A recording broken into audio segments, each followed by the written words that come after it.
আহত শিক্ষার্থী, শ্রমিক, জনতার চিকিৎসার সম্পূর্ণ ব্যয় সরকার বহন করবে।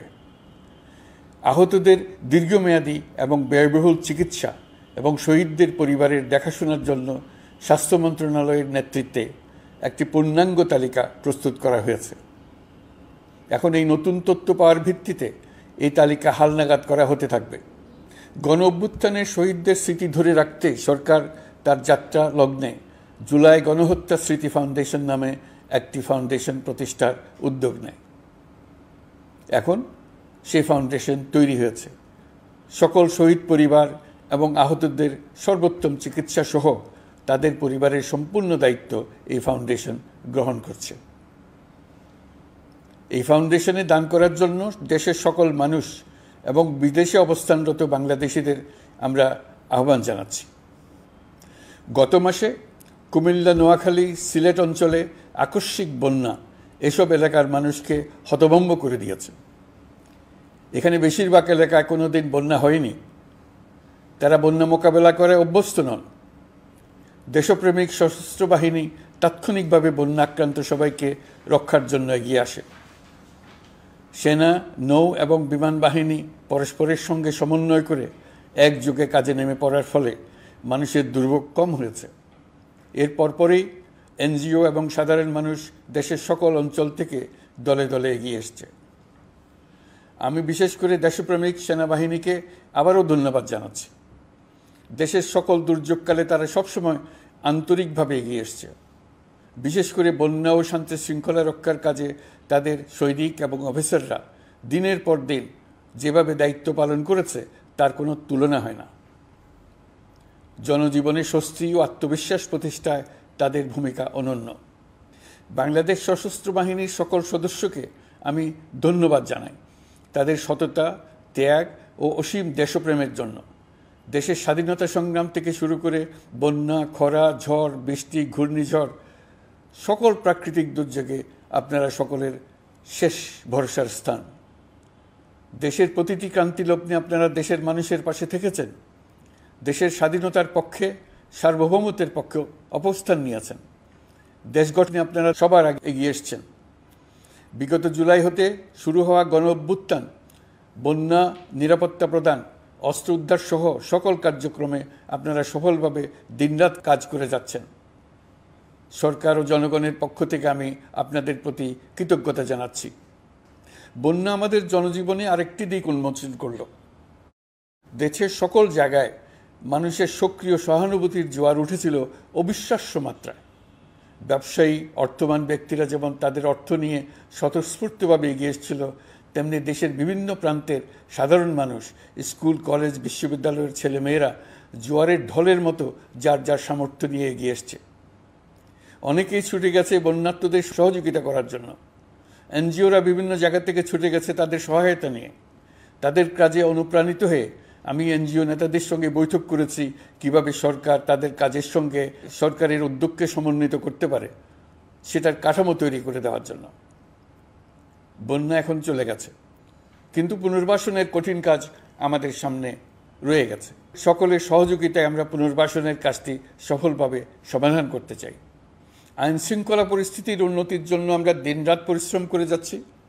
যে সমস্ত ভাই বোনেরা তাদের গত 16 বছরের বেদনা জানিয়ে তার প্রতিকার পাওয়ার জন্য আমার অফিস এবং সচিবালয়ের অফিসসমূহের সামনে প্রতিদিন ঘেরাও কর্মসূচি দিয়ে আমাদের কাজকর্ম ব্যাহত করছিলেন, তারা আমার আহ্বানে সাড়া দিয়ে ঘেরাও কর্মসূচির থেকে বিরত হয়েছেন বটে, তবে অন্যত্র আবার তারা তাদের কর্মসূচি দিয়ে যাতায়াতে ব্যাঘাত সৃষ্টি করছেন। আমি কথা দিচ্ছি, আপনাদের ন্যায্য আবেদনের কথা আমরা ভুলে যাব না। আমরা সকল অন্যায়ের প্রতিকারের জন্য প্রতিশ্রুতিবদ্ধ। আমরা আমাদের দায়িত্বকালে যথাসম্ভব সব সমস্যার সমাধানের চেষ্টা করব। আমি আবারও অনুরোধ করছি, আপনারা যাতায়াতে ব্যাঘাত সৃষ্টি থেকে বিরত থাকুন। জাতি আপনাদের প্রতি কৃতজ্ঞ থাকবে। তৈরি পোশাক, ওষুধ শিল্প, এসব এলাকায় শ্রমিক ভাই বোনেরা তাদের অভিযোগ জানানোর জন্য ক্রমাগতভাবে এই শিল্পের কার্যক্রম পরিচালনা বন্ধ রাখতে বাধ্য করছেন। এটা আমাদের অর্থনীতিতে যে নেতিবাচক প্রভাব ফেলবে সেটা মোটেই কাম্য নয়। এমনিতেই ছাত্র শ্রমিক জনতার বিপ্লবের পর যে অর্থনীতি আমরা পেয়েছি সেটা নিয়ম নীতিবিহীন দ্রুত ক্ষীয়মান একটা অর্থনীতি, প্রাতিষ্ঠানিক কাঠামো প্রায় ধ্বংসপ্রাপ্ত, বৈদেশিক মুদ্রার রিজার্ভ তলানিতে গিয়ে ঠেকেছে। আমরা এই অর্থনীতিতে প্রাণ সঞ্চারের চেষ্টা করছি, আমাদের উদ্যোগে সাড়াও পাচ্ছি। ঠিক এই সময়ে আমাদের শিল্প কারখানাগুলো বন্ধ হয়ে যাক, অকার্যকর হয়ে যাক, এটা আমাদের অর্থনীতিতে বিরাট আঘাত পড়বে। সেটা কিছুতেই আমাদের কাম্য হতে পারে না। শ্রমিক ভাই বোনদের অনেক দুঃখ আছে, কিন্তু সেই দুঃখ প্রকাশ করতে গিয়ে আপনাদের মূল জীবিকা বন্ধ হওয়ার উপক্রম হলে সেটা ঠিক হবে না। দেশের অর্থনীতি ধ্বংসপ্রাপ্ত হলে সেটা ঠিক হবে না। শ্রমিক মালিক উভয়ের পক্ষে আলোচনা করে এইসব সমস্যার সমাধান আমরা অবশ্যই বের করব।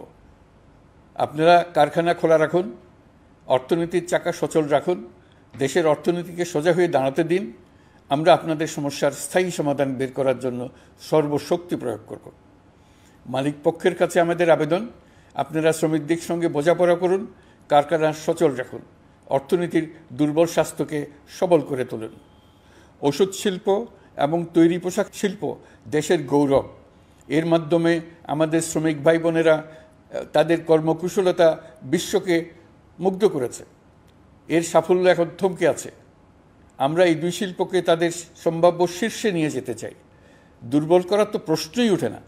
এই দুই শিল্পের কোথায় কোথায় বাধা আছে, সমস্যা আছে, সেগুলো চিহ্নিত করে তাকে বাধামুক্ত করতে চাই। আমরা বিদেশি ক্রেতাদের একত্রিত করে তাদের সহযোগিতা চাইব, যেন বাংলাদেশের এই শিল্প দুটি বিশ্বের অন্যান্য দেশের চাইতে বেশি আস্থাযোগ্য হয়ে গড়ে উঠতে পারে। সব কিছুই সম্ভব যদি আমরা শ্রমিক মালিক সম্পর্কটা একটা নির্ভরযোগ্য, আনন্দদায়ক করে গড়ে তুলতে পারি।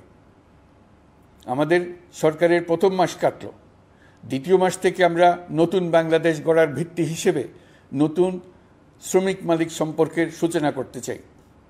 এটা দেশের সবার কাম্য। দেশের নতুন প্রজন্ম নির্ভয়ে যেন তাদের ভবিষ্যৎ নিয়ে এগিয়ে যেতে পারে, আমরা সেই লক্ষ্যে কাজ করছি। আমাদের দায়িত্ব অনেক।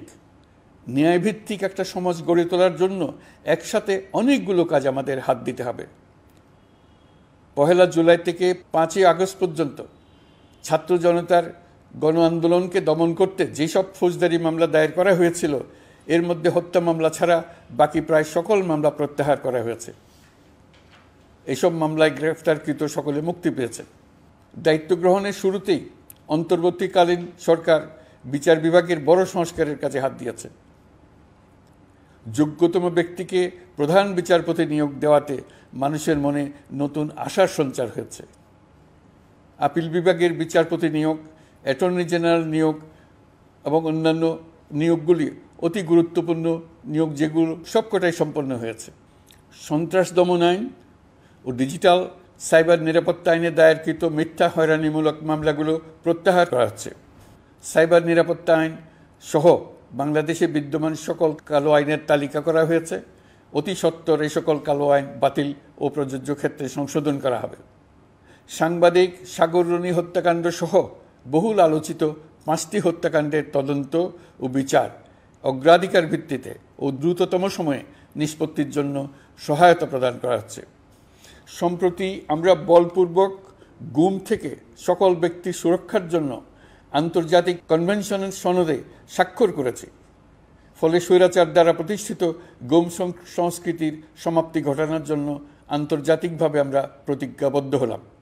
এছাড়া আমরা ফেসিবাদ শাসনের 15 বছরে গুমের প্রতিটি ঘটনা তদন্ত করার জন্য পৃথক একটা কমিশন গঠন করছি। যেসব পরিবার তাদের নিখোঁজ পিতা, স্বামী, পুত্র এবং ভাইদের পাওয়ার জন্য বছরের পর বছর যন্ত্রণার সাথে অপেক্ষা করছেন, আমরা আপনাদের বেদনায় সমব্যথী। আয়নাঘরগুলো বন্ধ করে দেওয়া হয়েছে এবং সেই সাথে বের হয়ে আসছে ফ্যাসিস্ট হাসিনা সরকারের গুমের শিকার ভাই বোনদের কষ্ট ও যন্ত্রণা গাথা।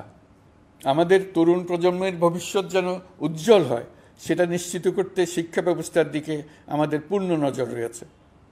ইতোমধ্যে প্রথম শ্রেণী থেকে দ্বাদশ শ্রেণী পর্যন্ত বর্তমানের ত্রুটিপূর্ণ শিক্ষাক্রম পরিবর্তন করা হয়েছে। বই সংশোধন ও পরিমার্জনের কাজ শেষ পর্যায়ে আছে। এই সংস্কারের কাজ অব্যাহত থাকবে। বিশ্ববিদ্যালয়সমূহের উচ্চ প্রশাসনিক পদগুলো পূরণ করে শিক্ষা কার্যক্রম স্বাভাবিক করার কাজ দ্রুত গতিতে এগিয়ে চলেছে। বেসরকারি শিক্ষা প্রতিষ্ঠানগুলোর পরিচালনা বোর্ডে দখলদারিত্বের রাজনীতি বন্ধ করার ব্যবস্থাও নেওয়া হয়েছে। আপনারা নিশ্চয় লক্ষ্য করেছেন আমাদের প্রথম মাসে দেশের প্রায় সকল বিশ্ববিদ্যালয়ের উপাচার্য এবং উপাচার্য মহোদয়গণ পদত্যাগ করেছেন। উচ্চশিক্ষার ক্ষেত্রে এটা বিরাট শূন্যতার সৃষ্টি করেছে। প্রথম মাসে আমরা ক্রমাগতভাবে প্রতিটি বিশ্ববিদ্যালয়ে সবার কাছে গ্রহণযোগ্য এমন উপাচার্য এবং উপাচার্য নিয়োগ দেওয়ার কাজ শুরু করেছে। এর ফলে সকল সরকারি এবং বেসরকারি বিশ্ববিদ্যালয়গুলোতে নতুন উদ্যমে কাজ শুরু করার পরিবেশ সৃষ্টি হয়েছে।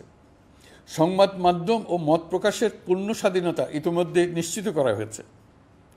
আমরা সবাইকে বলে দিয়েছি, আপনারা মন খুলে আমাদের সমালোচনা করুন, আমরা সবার মতামতের প্রতি শ্রদ্ধাশীল। মিডিয়া যাতে কোনো রকম বাধা বিপত্তি ছাড়া নির্বিঘ্নে তাদের কাজ করতে পারে সেজন্য একটা মিডিয়া কমিশন গঠন করা সরকারের সক্রিয় বিবেচনাধীন। আরও যেসব কমিশন সরকার সহ অন্য সবাইকে জবাবদিহিতার আওতায় আনতে পারে আমরা তাদের পুনর্গঠন ও সংস্কারের উদ্যোগ নিয়েছি, যাতে তারা আরও শক্তিশালী হয়, জনকল্যাণে কাজ করে। দায়িত্ব গ্রহণের পর বিভিন্ন দেশের সরকার প্রধান টেলিফোনে এবং শুভেচ্ছা বার্তা পাঠিয়ে আমাকে অভিনন্দন জানিয়েছেন। বিভিন্ন দেশের রাষ্ট্রদূত এবং হাই কমিশনার বৃন্দ আমার সাথে সাক্ষাৎ করে দ্বিপাক্ষিক সহযোগিতা বৃদ্ধির আশ্বাস দিয়েছেন। আমার অনুরোধে সংযুক্ত আরব আমিরাতের 57 জন বাংলাদেশি যারা ফ্যাসিবাদ বিরোধী বিক্ষোভে অংশগ্রহণ করা বিভিন্ন মেয়াদে কারাদণ্ডে দণ্ডিত হয়েছিলেন তাদের সাধারণ ক্ষমা ঘোষণা করেছেন সে দেশের সরকার। ইতিমধ্যে তাদের কয়েকজন দেশে ফিরে এসেছেন। এই ক্ষমা প্রদর্শন ছিল অতি বিরল একটি ঘটনা। এই জন্য আমি সংযুক্ত আরব আমিরাতের রাষ্ট্রপতি শেখ মোহাম্মদ বিন জায়েদ আল নাহিয়ানকে ধন্যবাদ ও কৃতজ্ঞতা জানিয়েছি আপনাদের সবার পক্ষ থেকে। যে সমস্ত সরকার প্রধানের সঙ্গে আমার টেলিফোনে যোগাযোগ হয়েছে তাদের মধ্যে রয়েছেন ভারতের প্রধানমন্ত্রী নরেন্দ্র মোদী, পাকিস্তানের প্রধানমন্ত্রী শাহবাজ শরীফ। আমরা ভারত এবং অন্যান্য প্রতিবেশী রাষ্ট্রসমূহের সঙ্গে সুসম্পর্ক চাই, তবে সেই সম্পর্ক হতে হবে ন্যায্যতা এবং সমতার ভিত্তিতে। ভারতের সাথে আমরা ইতিমধ্যে বন্যা মোকাবেলায় উচ্চ পর্যায়ে দ্বিপাক্ষিক সহযোগিতার আলোচনা শুরু করেছি। দক্ষিণ এশিয়ায় আঞ্চলিক সহযোগিতা বৃদ্ধির লক্ষ্যে আমি সার্ক রাষ্ট্রগোষ্ঠী পুনর্জীবিত করার উদ্যোগ নিয়েছি। আমরা চাই আমাদের দেশ যেন একটি গণতান্ত্রিক দেশ হিসেবে বিশ্বের কাছে সম্মানের সাথে পরিচিত হয়। দেশের পরিকল্পনা যেন দেশের মানুষ কেন্দ্রিক হয়, কোনো নেতা বা দল কেন্দ্রিক না হয়। আমরা স্বৈরাচারী হাসিনা সরকারের অহেতুক কোটি কোটি টাকা ব্যয়ের প্রকল্প বাস্তবায়িত হতে দেখেছি, যেগুলো কখনোই দেশের মানুষের জন্য ছিল না, বরং এর সাথে জড়িত ছিল কুৎসিত আমিত্ব এবং বিশাল আকারের চুরি। চলমান এবং প্রস্তাবিত সকল উন্নয়ন প্রকল্পগুলোর যাচাই বাছাই করার কাজ ইতিমধ্যে আমরা শুরু করেছি। প্রকল্প বাস্তবায়নের পর্যায় বিবেচনা করে বাকি কাজে ব্যয়ের সাশ্রয় এমনকি প্রয়োজন মতে তা বাতিল করার কথা বিবেচনা করা হবে। দেশের মানুষকে আর ফাঁকি দেওয়া চলবে না। কর্মসংস্থান তৈরি করবে এমন প্রকল্পগুলোকে আমরা অগ্রাধিকার দেব। লুটপাট ও পাচার হয়ে যাওয়া অর্থ ফিরিয়ে আনার উদ্যোগ আমরা নিয়েছি। আর্থিক খাতে শৃঙ্খলা ফিরিয়ে আনতে একটা ব্যাংকিং কমিশনও গঠন করার উদ্যোগ নেওয়া হয়েছে। বিভিন্ন ব্যাংকের পরিচালনা পরিষদ পুনর্গঠন করা হয়েছে। ব্যাংকিং খাতে এই এক মাসে বিরাট পরিবর্তন এসেছে, আপনারা নিশ্চয়ই সেটা লক্ষ্য করেছেন। আমরা এই খাতে নিয়মনীতি প্রতিষ্ঠা করতে পেরেছি। আরও অনেক কাজ বাকি রয়ে গেছে। প্রথম মাসের কাজ হিসেবে শুধু প্রধান কাজগুলো করেছে, তার সঙ্গে রয়েছে আরও অনেক পরবর্তী কাজ। ফ্যাসিবাদী সরকার লুটপাট করার জন্য নতুন করে 60,000 কোটি টাকা ছাপিয়ে বাজারে ছাড়ার কারণে মুদ্রাস্ফীতির শিকার হয়েছে দেশের মানুষ। এই অতুলনীয় মুদ্রাস্ফীতি নিয়ন্ত্রণ অন্তর্বর্তী সরকারের অন্যতম প্রধান লক্ষ্য। মুদ্রাস্ফীতি নিয়ন্ত্রণের লক্ষ্যে পলিসি সুদের হার বৃদ্ধি করে 9% উন্নীত করা হয়েছে। মূল্যস্ফীতি থেকে সাধারণ মানুষকে সুরক্ষা দেওয়ার উদ্দেশ্যে ওএমএস খাদ্যবান্ধব কর্মসূচি সহ সুলভ মূল্যে প্রান্তিক মানুষের কাছে নিত্য প্রয়োজনীয় দ্রব্য সরবরাহ চলমান রাখা হয়েছে। মূল্যস্ফীতি মোকাবেলায় চলতি অর্থ বছরে চাল ও গম আমদানির জন্য 5,800 কোটি টাকা, আভ্যন্তরীণ সংগ্রহের জন্য 8,900 কোটি টাকা এবং খাদ্য ভর্তুকির 3টি প্রোগ্রামের জন্য 7,360 কোটি টাকা বরাদ্দ রাখা হয়েছে। বিভিন্ন স্টেক হোল্ডারের সাথে সভা করে মূল্যস্ফীতি নিয়ন্ত্রণের করণীয়সমূহ চিহ্নিত করা হয়েছে। পরিচালন ও উন্নয়ন ব্যয় যৌক্তিক পরিমাণে হ্রাস করার জন্য কার্যক্রম গ্রহণ করা হয়েছে। কৃষিপণ্য উৎপাদনের জন্য সার আমদানির ক্ষেত্রে প্রয়োজনীয় বৈদেশিক মুদ্রার সরবরাহ নিশ্চিত করার পদক্ষেপ নেওয়া হয়েছে। প্রকৃত চাষিগণ যাতে কৃষি ঋণ পেয়ে থাকেন তা নিশ্চিত করার উদ্যোগ নেওয়ার পাশাপাশি কৃষি ঋণের পরিমাণ বৃদ্ধি করা হয়েছে। মার্কিন ডলারের বিপরীতে টাকার বিনিময় হার স্থিতিশীল রাখার লক্ষ্যে বৈদেশিক মুদ্রার বিনিময় হারকে বাজারভিত্তিক করা হয়েছে।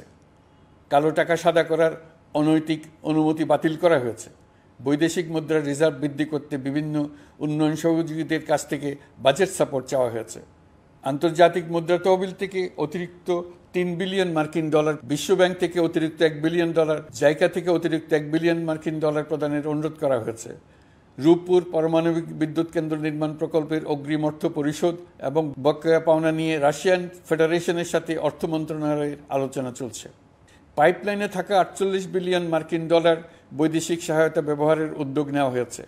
মেগা প্রকল্পের নামে লুটপাট বন্ধের পাশাপাশি স্বাস্থ্য ও শিক্ষা খাতে বরাদ্দ বৃদ্ধির পরিকল্পনা গ্রহণ করা হয়েছে। বৈদেশিক মুদ্রার রিজার্ভের উপর চাপ কমানোর লক্ষ্যে রাশিয়া এবং চীন থেকে প্রাপ্ত ঋণের সুদের হার কমানো এবং ঋণের মেয়াদ বৃদ্ধির জন্য অনুরোধ জানানো হয়েছে। সকল উন্নয়ন সহযোগীদের সাথে সম্পর্ক আরও নিবিড় করার উদ্যোগ নেওয়া হয়েছে।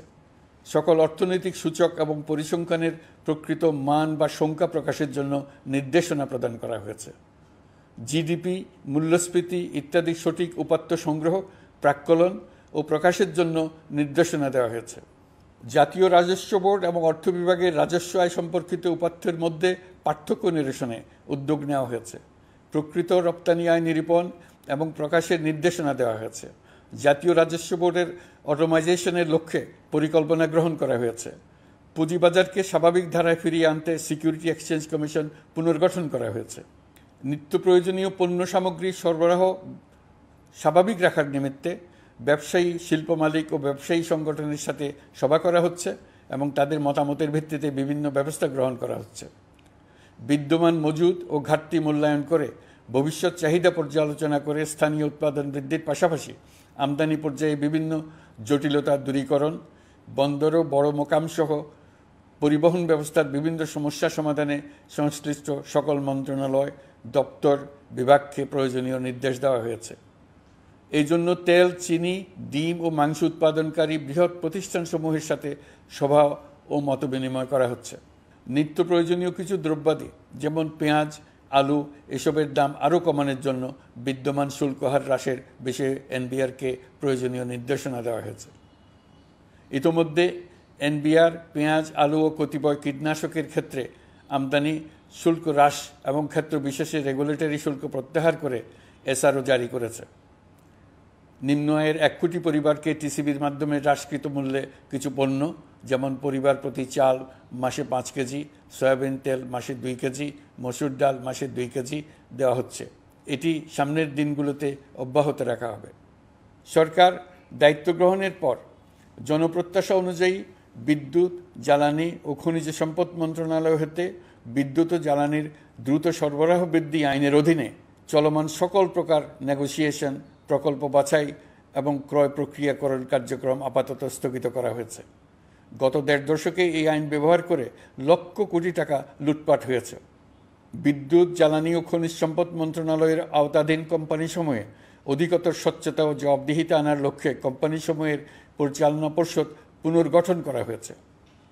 প্রকৌশল, ভূতত্ত্ব এবং খনিজ হিসাব বিষয়ে অধ্যয়ন করেছে এমন ছাত্র প্রতিনিধি অন্তর্ভুক্ত করার জন্য উদ্যোগ গ্রহণ করা হয়েছে।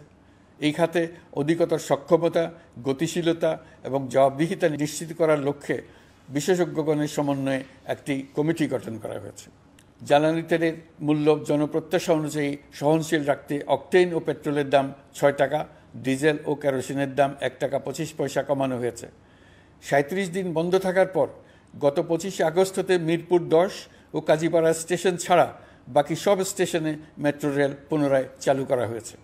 ভুয়া মুক্তিযোদ্ধাদের চিহ্নিত করার লক্ষ্যে বিশেষ করে মুক্তিযুদ্ধের সময় যাদের বয়স 12.5 বছরের কম ছিল তাদের মুক্তিযুদ্ধ তালিকা হতে বাতিলের জন্য সুপ্রিম কোর্টে লিভ টু আপিলের পদক্ষেপ গ্রহণ করা হয়েছে। মুক্তিযোদ্ধা কল্যাণ ট্রাস্টের আওতাধীন বেদখলকৃত স্থাবর সম্পত্তি উদ্ধারে প্রয়োজনীয় ব্যবস্থা গ্রহণ করা হয়েছে। গৃহায়ন ও গণপূর্ত মন্ত্রণালয় কর্তৃক গৃহীত বরিশাল, রংপুর, ময়মনসিংহ উন্নয়ন কর্তৃপক্ষ আইন এর খসড়া তৈরির কার্যক্রম নেওয়া হয়েছে। পূর্বাচল নতুন শহর প্রকল্প, ঢাকার আশেপাশে স্যাটেলাইট সিটি নির্মাণের রোডম্যাপ চূড়ান্তকরণের উদ্যোগ নেওয়া হয়েছে। বিধি বহির্ভূত প্রদত্ত প্লট ও ফ্ল্যাটের বরাদ্দ বাতিলের উদ্যোগ নেওয়া হয়েছে। প্রিয় দেশবাসী, আপনাদের আমাদের সন্তানদের জন্য একটি গণতান্ত্রিক বাংলাদেশের রূপরেখা তৈরি করতে আমরা দৃঢ় প্রতিজ্ঞ। আর যেন আমাদের কোনো স্বৈরাচারের হাতে পড়তে না হয়। আমরা যাতে বলতে পারি আমরা একটি গণতান্ত্রিক দেশে বসবাস করি। আমরা যাতে সকলেই দাবি করতে পারি যে এই দেশটি আমাদের। আমরা সেই লক্ষ্যেই কাজ করছি। কেউ আইন নিজের হাতে তুলে নেবেন না। আইন নিজের হাতে তুলে নিয়ে কেউ সমাজে বিশৃঙ্খল পরিবেশ সৃষ্টি করলে আমরা তাকে অবশ্যই শাস্তির আওতায় নিয়ে আসব। আমরা একটি সাম্প্রদায়িক সম্প্রীতির দেশ। ধর্মীয় সম্প্রীতি বিনষ্ট হয় এমন কোনো কাজ কেউ কোনোভাবেই করবেন না। অতীতে শুধুমাত্র আওয়ামী মতাদর্শী না হওয়ার কারণে 18তম থেকে 42তম BCS পর্যন্ত BPSC কর্তৃক সুপারিশকৃত অনেক প্রার্থী নিয়োগ বঞ্চিত হয়েছেন। 8ই আগস্ট পরবর্তী সময়ে এর মধ্যে এদের 259 জনকে নিয়োগ দেওয়া হয়েছে। মাঠ প্রশাসনকে জনবান্ধব এবং দুর্নীতিমুক্ত জবাবদিহিমূলকভাবে গড়ে তোলার জন্য সব ধরনের উদ্যোগ নেওয়া হয়েছে। সরকারি কর্মচারীদের বাধ্যতামূলকভাবে সম্পদ বিবরণী দাখিলের নির্দেশ দেওয়া হয়েছে এবং এটা প্রতি বছর তাদেরকে করতে হবে। ধ্বংস হয়ে পড়া একটা জনপ্রশাসনকে নিয়ে যাত্রা শুরু করেছি। মন্ত্রণালয়গুলোর উচ্চতম পদে যারা নিয়োজিত ছিলেন তারা অনেকে দায়িত্ব ছেড়ে চলে গেছেন, কিংবা পদে থাকলেও সহকর্মীদের চাপের মুখে কাজ করতে পারছিলেন না, বাধ্য হয়ে পদত্যাগ করেছেন। আর যারা 16 বছরের স্বৈরাচারী শাসনের আমলে পদত্যাগে বাধ্য হয়েছিলেন কিংবা দায়িত্ববিহীন অবস্থায় একই পদে থেকে বাধ্য হয়েছেন, তাদের সবার কথা বিবেচনা নিয়ে জনপ্রশাসনকে নতুন করে দাঁড় করানোই ছিল আমাদের প্রথম মাসে কঠিনতম সময়। আবার সকল সমস্যার সমাধান করে একটি নতুন জনপ্রশাসন কাঠামো দাঁড় করাতে পেরেছি, এটাই আমাদের প্রথম মাসের সবচাইতে বড় অর্জন। আমার বিশ্বাস এই জনপ্রশাসন জনগণের ইচ্ছা পূরণে সর্বোচ্চ অবদান রাখতে পারবে। অতি স্বল্প জনবল নিয়ে দাপ্তরিক কার্যক্রম শুরু করা হলেও প্রথম দিকে বিভিন্ন মন্ত্রণালয় ও বিভাগ থেকে পাঠানো বিবিধ প্রস্তাব দ্রুত গতিতে এবং আইনগত সমস্ত বাধ্যবাধকতা মেনে সিদ্ধান্ত নেওয়া হয়েছে। গত এক মাসে বিভিন্ন মন্ত্রণালয় ও বিভাগ 198টি অতি গুরুত্বপূর্ণ বিষয়ে সিদ্ধান্ত নিয়েছে। জনপ্রশাসনের 135 জন অতিরিক্ত সচিব, 227 জন যুগ্ম সচিব এবং 120 জন উপসচিবকে পদোন্নতি প্রদান করা হয়েছে। 59টি জেলার জেলা প্রশাসককে প্রত্যাহার করা হয়েছে এবং নতুন 59 জন জেলা প্রশাসককে নিয়োগ দেওয়া হয়েছে। 67 জন কর্মকর্তার চুক্তিভিত্তিক নিয়োগ বাতিল করা হয়েছে। 10 জন যুগ্ম সচিব, 8 জন অতিরিক্ত সচিব, 6 জন সচিবকে ওএসডি করা হয়েছে। বাংলাদেশ পুলিশের 80 জন ডিআইজি, 30 জন পুলিশ সুপার সহ 110 জনকে পদোন্নতি প্রদান করা হয়েছে। 1 জন ডিআইজি, 1 জন এডিশনাল ডিআইজি, 4 জন পুলিশ সুপারকে চাকরিতে পুনর্বহাল করা হয়েছে। আইজিপি সহ 10 জন অতিরিক্ত আইজি, 88 জন ডিআইজি, 21 জন এডিশনাল ডিআইজি, 177 জন পুলিশ সুপার সহ মোট 297 জন কর্মকর্তাকে বদলি করা হয়েছে। ছাত্র শ্রমিক জনতার বিপ্লবের মূল লক্ষ্য ছিল গণভবন। এটা ছিল স্বৈরাচারের কেন্দ্রবিন্দু। এই সরকার বিপ্লবের প্রতি সম্মান দেখিয়ে গণভবনকে বিপ্লবের জাদুঘর হিসেবে ঘোষণা দিয়েছে। ছাত্র জনতার ক্ষোভকে স্থায়ীভাবে তুলে ধরার জন্য গণভবনের আর কোনো সংস্কার করা হবে না। ছাত্র জনতার ক্ষোভের মুখে তা যে অবস্থায় দাঁড়িয়েছিল সেই অবস্থায় তাকে রাখা হবে। যেসব মূল্যবান সামগ্রী জনতা নিয়ে গিয়েছিল সেগুলো অনেক ফেরত দিয়ে গেছেন। যারা নিয়ে গিয়েছেন তারা নিজেরাই ফেরত দিয়ে গেছেন। তাদের আমরা দেশবাসীর পক্ষ থেকে ধন্যবাদ জানাচ্ছি। আরও কিছু জিনিস পাওয়া যায়নি। যারা নিয়ে গেছেন তাদের কাছে আমাদের অনুরোধ থাকবে তারা যেন এইসব সামগ্রী ফেরত দিয়ে যান। আমরা উল্লেখ করব এইসব বিক্ষুব্ধ জনতা নিয়ে গিয়েছিল, কিন্তু বিজয়ের পর তারা আবার জাদুঘরের প্রতি সম্মান দেখিয়ে এগুলো ফেরত দিয়ে গিয়েছেন। আমরা নতুন বাংলাদেশকে একটা পরিবেশ বান্ধব এবং জীববৈচিত্র্যময় দেশ হিসেবে গড়ে তোলার উদ্যোগ নিয়েছি। এটি তরুণদের আকাঙ্ক্ষা, আমাদের সবারই আকাঙ্ক্ষা। সেই লক্ষ্যে আমি প্রথমেই একটি ক্ষুদ্র পদক্ষেপ নিয়েছি। আমার বাসভবন এবং সমগ্র সচিবালয়ে প্লাস্টিকের পানির বোতল ব্যবহার নিষিদ্ধ করেছে। ইতিমধ্যে সুপার শপগুলোতে পলিথিনের শপিং ব্যাগ ব্যবহার বন্ধ করার উদ্যোগ নেওয়া হয়েছে। গত কয়েক দশকে যে পরিমাণ নদী দূষণ হয়েছে আমরা তা বন্ধ করার উদ্যোগ নিয়েছি। আমরা সংস্কার চাই। আমাদের একান্ত অনুরোধ, আমাদের উপর যে সংস্কারের গুরু দায়িত্ব দিয়েছেন সেই দায়িত্ব দিয়ে আপনারা দর্শকের গ্যালারিতে চলে যাবেন না। আপনারা আমাদের সঙ্গে থাকুন, আমরা একসঙ্গে সংস্কার করব। এটা আমাদের সবার দায়িত্ব। আপনারা নিজ নিজ জগতে সংস্কার আনুন। একটা জাতির সংস্কার শুধু সরকারের সংস্কার হলে হয় না।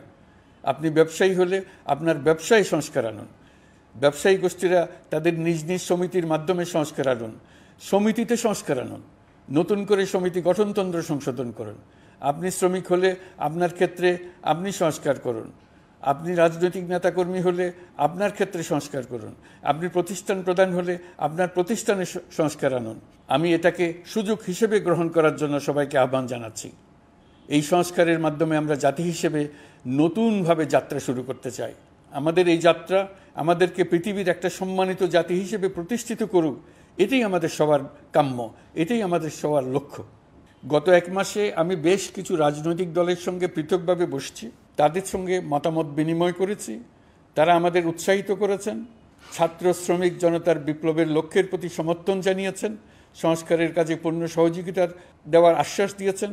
আমি দেশের বিশিষ্ট সম্পাদক বৃন্দের সঙ্গে মত বিনিময় করেছি, তারাও সংস্কারের কাজে পূর্ণ সহযোগিতা দেওয়ার আশ্বাস দিয়েছেন। তারা বিভিন্ন বিষয়ে মূল্যবান পরামর্শ দিয়েছেন। সবার পরামর্শ নিয়ে এখন আমাদের অগ্রসর হওয়ার পালা। আমি বিশিষ্ট ব্যবসায়ীদের সঙ্গে বৈঠক করেছি, তাদের কাছে আমাদের সরকারের লক্ষ্যগুলো ব্যাখ্যা করেছি, তারাও আমাদের লক্ষ্যের সঙ্গে একমত প্রকাশ করেছেন। আপনারা জানেন, ছাত্র শ্রমিক জনতার ঐতিহাসিক জুলাই গণ অভ্যুত্থানের মুখে এবং হাজারো মানুষের আত্মদানের বিনিময়ে বাংলাদেশে ফ্যাসিস্ট সরকারের পতন হয়েছে। এই গণ অভ্যুত্থানের বার্তা ও আকাঙ্ক্ষা বাস্তবায়নের জন্য একটি অভূতপূর্ব সময় ও সুযোগ আমরা এর মধ্য দিয়ে অর্জন করেছি। এর বাস্তবায়ন তথা বাংলাদেশের ফ্যাসিজম বা স্বৈরতান্ত্রিক শাসন পুনরাবৃত্তির আশঙ্কা রোধ এবং জনমালিকানা ভিত্তিক কল্যাণমুখী জনস্বার্থে নিবেদিত একটি রাষ্ট্র ব্যবস্থা প্রবর্তনের লক্ষ্যে কিছু জাতীয় ভিত্তিক সংস্কার সম্পন্ন করা জরুরি হয়ে পড়েছে। উক্ত সংস্কার ভাবনার অন্যতম কেন্দ্রবিন্দু হচ্ছে সুষ্ঠু নির্বাচন ব্যবস্থা, সুশাসন প্রতিষ্ঠা করা। আমরা যেহেতু জনগণের ভোটাধিকার ও জনগণের মালিকানায় বিশ্বাস করি, সেহেতু নির্বাচন ব্যবস্থার উন্নয়নে আমাদের সংস্কার ভাবনায় গুরুত্ব পেয়েছে অধিক। আমরা মনে করি নির্বাচনের নামে সংখ্যাগরিষ্ঠতার একাধিপত্য ও দুঃশাসন মানুষের উপর চাপিয়ে দেওয়া বা এর মাধ্যমে এক ব্যক্তি বা এক পরিবার বা কোনো গোষ্ঠীর কাছে সকল ক্ষমতা কক্ষীভূত করে রাখার কোনো ক্রমেই গ্রহণযোগ্য নয়। এসব আশঙ্কা রোধ করার জন্য নির্বাচনের সাথে সম্পর্কিত নির্বাচন কমিশন সহ অন্যান্য প্রতিষ্ঠানগুলোর সংস্কারের কথা আমরা ভাবছি। নির্বাচন ব্যবস্থার সাথে সম্পর্কিত প্রতিষ্ঠান হিসেবে পুলিশ প্রশাসন, জনপ্রশাসন, বিচার প্রশাসন, দুর্নীতি দমন কমিশন এই 4টি প্রতিষ্ঠানের সংস্কার করা সুষ্ঠু ও অবাধ নির্বাচনের জন্য অপরিহার্য। এসব প্রতিষ্ঠানের সংস্কার জনমালিকানা ভিত্তিক, জবাবদিহিমূলক এবং কল্যাণমূলক রাষ্ট্র ব্যবস্থা প্রতিষ্ঠায়ও অবদান রাখবে বলে আমি বিশ্বাস করি। এর পাশাপাশি সমাজের সকল স্তরের মানুষের প্রতিনিধিত্ব ও স্বার্থ নিশ্চিত করার জন্য এবং জুলাই গণ অভ্যুত্থানের বার্তাকে প্রতিফলিত করার জন্য সাংবিধানিক সংস্কারের প্রয়োজন আমরা অনুভব করছি। এসব বিষয়ে সংস্কার করার প্রাথমিক পদক্ষেপ হিসেবে আমরা প্রাথমিকভাবে 6টি কমিশন গঠন করার সিদ্ধান্ত নিয়েছি। এসব কমিশনের কাজ পরিচালনার জন্য বিষয়ভিত্তিক অভিজ্ঞতা বিবেচনা করে 6 জন বিশিষ্ট নাগরিকের নেতৃত্বে এই কমিশনগুলো পরিচালনা করার দায়িত্ব দিয়েছি। এরপর আরও বিভিন্ন বিষয়ে কমিশন গঠন করার প্রক্রিয়া আমরা অব্যাহত রাখব।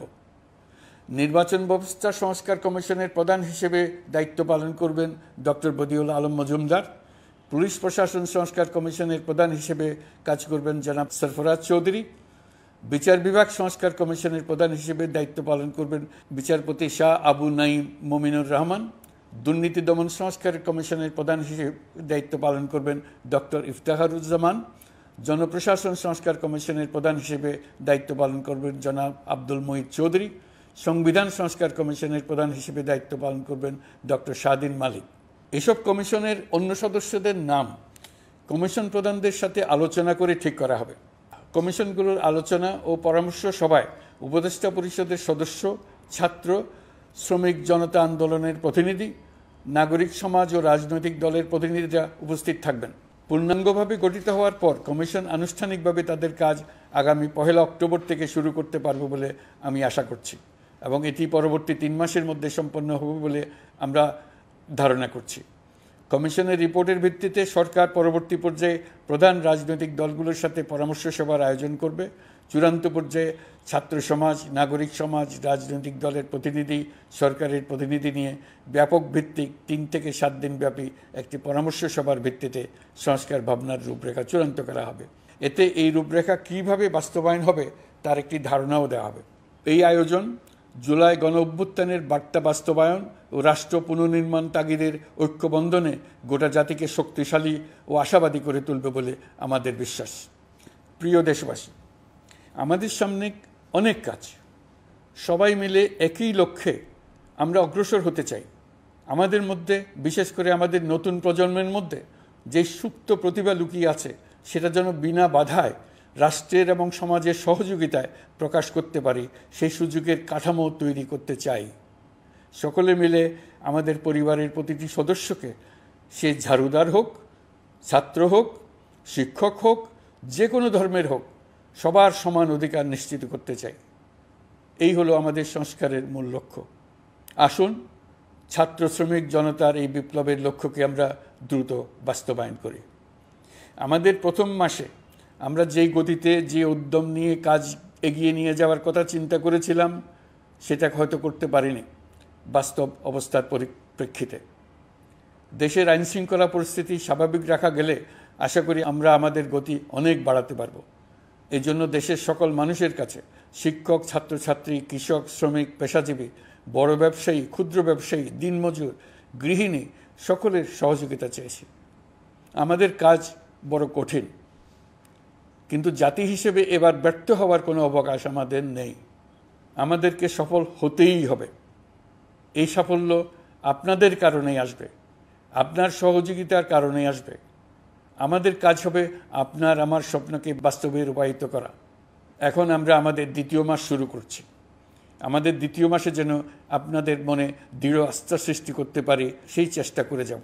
ধৈর্য ধরুন, এই কথাটি আমি মোটেই আপনাদের বলবো না। আমরা সবাই অধৈর্য হয়ে পড়েছি। এত সব কাজ কখন যে শেষ হবে এটা চিন্তা করে আমরা অধৈর্য হব, কেন হব না? কিন্তু সঠিকভাবে কাজ করব, কাজে কোনো অধৈর্যের চিহ্ন রাখব না।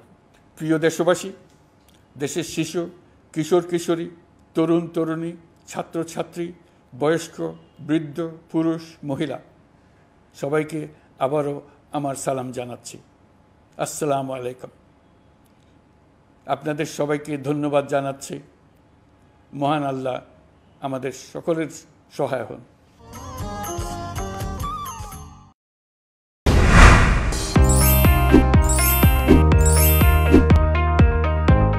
চট্টলা টিভি, ইতিহাস ঐতিহ্যের প্রতিচ্ছবি।